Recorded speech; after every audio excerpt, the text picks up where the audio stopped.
Hello, class. My name is Tracy Harris, and today my midterm is on Cobalt, the modern day blood diamond. Everyone knows what a diamond is, right? A pretty, shiny, desirable piece of jewelry that reflects love and status. The thing that makes women shout out, "He went to Jared!" It's also an indestructible manufacturing tool, which is used for lasers and technical stuff like that. We all know what diamonds are and where they come from. If you have diamonds, you're very much aware that you do. You know how much they're worth and where they are. But do you know any of those things about cobalt? Because cobalt is closer to you than you think. Why do I compare cobalt to blood diamonds? Because of the way they're mined. Because from 1997 to 2000, while the Democratic Republic of Congo was a war zone, diamonds were mined there under the most horrific of circumstances, often by children. Forced labor and amputations were commonplace, as were other torturous methods of retrieving the precious jewels at little financial but incredible human cost. Like blood diamonds, cobalt is mined in the DRC at great cost to its residents and citizens. Cobalt is a tough, lustrous, silver white magnetic metallic element that is related to and occurs with iron and nickel and is especially used in alloys. It doesn't sound anything like a diamond, huh? That's because it's neither precious nor rare. It is not a jewel, but it has something that almost everyone in the world wants, has, or needs. But I don't want to get ahead of myself. Cobalt is used in cancer treatment medications, pacemakers, hearing aids, laser pointers, lithium ion battery power cars, cell phones, digital cameras, PDAs, watches, digital thermometers, flat screen TVs, DVD players, iPods, video games, remote control cars, laptops, desktops, printers, shredders, pretty much anything with a long-term or short-term battery, and high-tech turbine engines. Cobalt is one of only three naturally occurring magnetic materials and is a byproduct of copper and nickel ore mining, which means cobalt is not usually the primary reason for mining, sort of a fringe benefit, because it occurs in ore form and is in the same part of the Earth's crust as copper and nickel. The DRC produces more than half, 60% of the world's cobalt, and it's mined by hand. Children are often used because they're small enough to get into the tunnels and move around freely. Many of them are kidnapped from their homes and forced to work. If they get injured, if they become ill or worse, there's no one to care for them. They're expendable, and they're replaced with the simple raid on nearby villages or towns. We're talking about children that are aged 4 to 15. As soon as they're able to walk, they're able to work. Workers, also called diggers, when and if they are paid, earn $1 or $2 per day and mine up to 2 tons of rock in their search for this precious, valuable ore. The diggers work for pennies if they're lucky. The unlucky work for their lives. Their employers then sell the rock to shops who purchase it at prices ranging from $55 a ton for a ton of 3% cobalt to $881 a ton for 16% cobalt rock. The workers see none of this money. This is the money that the employers sell to the shops at the wharfs and at the docks. The ore is then shipped off and refined, and then it sells for $20,000 to $26,000 per ton. The workers see none of this money.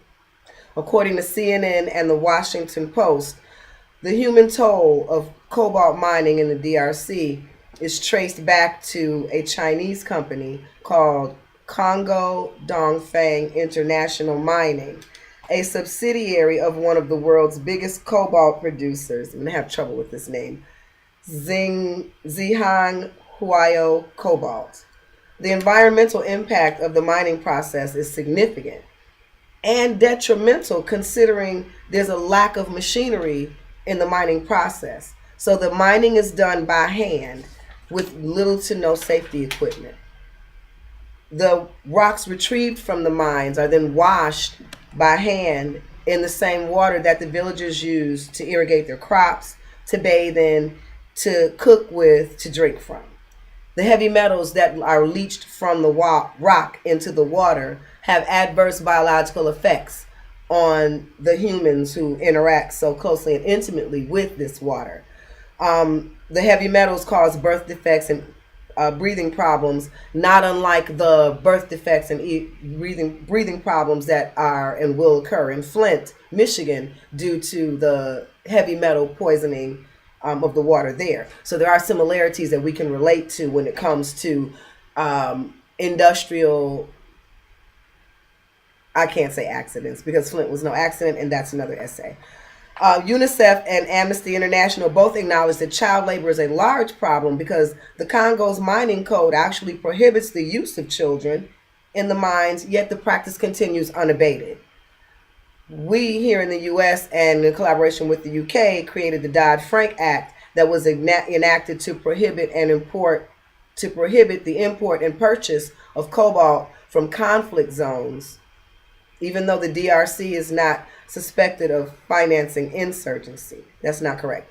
The Dodd-Frank law was enacted to prohibit the import and track the import and export and purchase of jewels, iron, nickel, copper, but not cobalt. Cobalt doesn't fall under the statute. It doesn't fall under the purvey of this act, so it's unprotected, which is why the children are being forced to labor there, and they have no legal protections right now, because between the lack of enforcement in the Congo and the loophole in the Dodd-Frank law, the children are definitely being exploited. The Dodd-Frank law is so that the money that's generated from these mining activities is not used to fund an insurgency. And even though the DRC is not in the midst of an insurgency right now, nor is it implied that the funding from mining is going towards an insurgency, the Dodd-Frank law should apply just for the sake of safety and the human impact that the mining is having. The inhumanity of the circumstances of mining and the ridiculously low pay are all violations of the act. But since cobalt is not covered, again, the children are left unprotected. The biggest purchasers of refined cobalt are Apple and Samsung. Now, the Dodd-Frank Act was enacted in 2010, but as recently as October 2016, CNN, The Washington Post, and YouTube all had videos of these children and young men entering these mines with no safety helmets, with no light, with no shoes, with no gloves, with no safety gear, with no way of being retrieved if there is a cave-in in the tunnels. The biggest purchasers of refined cobalt are Apple and Samsung. I would ask someone to please question Alexa if she has cobalt in her, and did it come from the DRC? Under pressure from the UN and Amnesty International, as well as some public outcry, Apple Inc. and Samsung decided not to purchase cobalt from that particular mining company anymore, and to require certificates that show verification of origin and track the cobalt from the mine to the refinery to retail, in an effort to stop supporting the mining companies that have been sanctioned with corruption and inhumane treatment and violation of child labor laws by the UN and by Amnesty International and by the other global police forces, for lack of a better word. These children are being hopelessly exploited.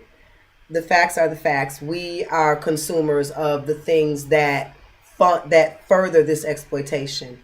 And there are other ways to provide energy sources. The biggest energy source we have is wind. The next one is the sun. Both can be harnessed. And there's got to be some brilliant minds out there that are able to come up with some engineers that can come up with a way to create a battery that has less of an environmental and human impact. I have embedded in the comments section links to the videos and to the sources that support my claim that these practices are ongoing in spite of the Dodd-Frank law, that there are corporate entities and CEOs at the very top 1% globally of income who gain income from these mines, and they make billions every almost they make billions yearly. They make hundreds of thousands of dollars per day. They make thousands of dollars per hour. They make thousands of dollars per day. And the people who are providing them with the raw materials that allow them to create this wealth are starving, and they're dying, and they're being poisoned, they're being beaten, their children are being assaulted and kidnapped and forced into labor. The women are afraid to drink the water when they're pregnant. They're afraid to work in the mines when they're pregnant because they don't want to go into labor in the mines because no one will help them. They don't have a healthcare system the way ours, as tenuous as it may be. On March 24th, 2017, the vote is not in yet. That again is a different video. As tenuous as our healthcare system may be at this point, we still have one. The situation in the Congo is about a group of marginalized people, again, being exploited, again, because they don't have a voice, again. If you look around your house, you'll see the things that you have that have cobalt in them that you never thought about, because until I did this video, I had no idea these things existed in my phone, in my watch, in things that we have every day. If you have the people who have high technology houses, and your doors are smart, and your lights are smart, and your refrigerator is smart, and your washer is smart, and all these battery operated things. You have Alexa and Siri and all these Echo Dots and all these things of technology that require these lithium ion batteries. They're detrimental to not just the environment when you discard them. They're detrimental from the outset, from the second they're being mined, because of the mining practices. So like blood diamonds, our desire for excess and material things fund or drive the people or the companies that mine these metals and these jewels for our consumption. So we are the voice. We have a way to make things right in other countries because they absolutely do affect us. We have an administration right now that's rolling back environmental protections and regulations that protect us from the atrocities that are occurring in places like the Congo and in Sudan and in India and in these third world countries that don't have the legal protections, that don't have, and that have despots and dictators leading them. They don't have those protections that we have, but we are not so special that it can't happen to us. So we should use our voice, we should use our brains and our ingenuity and our commitment to leaving the earth a better place for our children and our grandchildren, to try to be more responsible in our energy usage. The way we use energy, the things that we find valuable, are often resources that are not found naturally occurring here in the United States, and the import and export of these things can be detrimental to the third world countries and to the citizens of those countries as they just try to make a living serving our need for excess. Again, my name is Tracy Harris. I look forward to hearing your comments. And again, I'm not tech savvy, so I was not able to embed any of the videos, but I did list them in the comments section below the video. Feel free to click on them and follow them and do a little research of your own. And that's all I got for you. Happy midterm.